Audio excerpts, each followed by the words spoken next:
question that actually I should maybe talk about more sometimes. Every now and again questions come through as opposed to what camera gear and so on I use. Obviously I'm using Graham's camera. He's been courteous enough to leave it out here for me to use as often as possible. And so it's a Canon. But more importantly, there's a lot of techniques maybe that's maybe interesting to talk about if there's not much else happening. What I was doing there as we're driving along, obviously we've got the shadow, or our shadow that's moving along and the ground relatively still to it. And if you take a very slow shutter speed, when you're 30th of a second, because the camera is moving in face of the shadow obviously, and because of that it photographs the shadow as a solid shape. It means that all the ground, in this case all this black stubble from the fire burn, will be just a blur. This hopefully will come out nice because there's nice texture to it. So you could even have a little bit of lines from the moving surface if you want, or the black stubble where it's burnt. Also something I try and do with some of the wildlife stuff. I'm sure you've seen some of the photographs, the top of the Ning side for instance. Those of you that's on that, those of you that aren't, you should go check it out. Sort of a WildEarth community. There's a photo at the top of that beautiful buffalo sighting we had some months ago. Same kind of thing. A little bit tricky sometimes, sort of hit and miss, but the more you practice stuff out of it. Oh, now the light's getting even better. Beautiful, sort of classic winter's light we're getting now.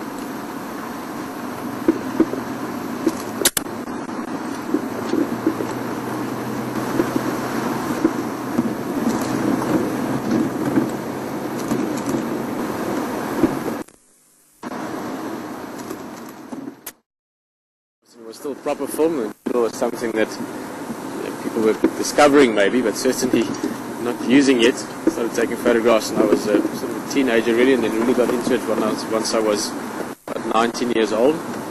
And then you started hearing about digital, and then there were a couple of cameras coming out, and you had these massive cameras with big batteries, and they were 3 and 4 and 5 megapixel cameras.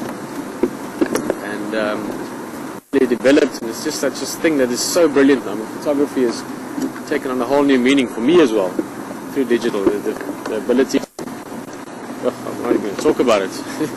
Go into it, I could talk about it for the next week. But there's so many great things about it. The ability to learn quicker is one of them.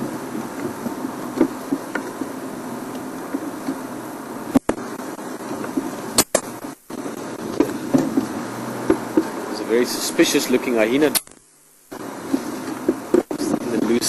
Like a cat track almost, but the ability to learn is fantastic. Now I used to take photographs and then I would maybe get them developed 2-3 months later when I got to a big city to slide slides or shoot slide film only, or tranny as we used to call it, and you can develop that only in the bigger cities in South Africa at the time. So 2 months later after you've taken the photograph, you get it developed. Sometimes you don't have time to pick it up before you go back, so you only get the photos back another 2 months later, 4 months later. And then you had to, if you wanted to learn more about the f-stops and stuff, you either had to have very good memory, or you had to write it all down. Nowadays you take a photograph, you can instantly check it quickly. Yesterday I was shooting a whole bunch of sort of trickier shots with lighting. And you can just instantly reference it to the screen, decide what you want to do, adjust it, go up again, get it done, then you can go home, plug it in, and minutes later a friend of yours anywhere in the world will be looking at, as you guys often get to do on our website. You can see any of the images shot out here, and it's just brilliant. I mean, digital photography really has brought things forward leaps and bounds. I'm not even going to go into what we're doing here. I mean, the fact that you're sitting on a vehicle with us in the middle of, well, not in the middle, in the southern part of Africa, in the middle of a beautiful game reserve, and it's also incredible. It's obviously all linked to some extent.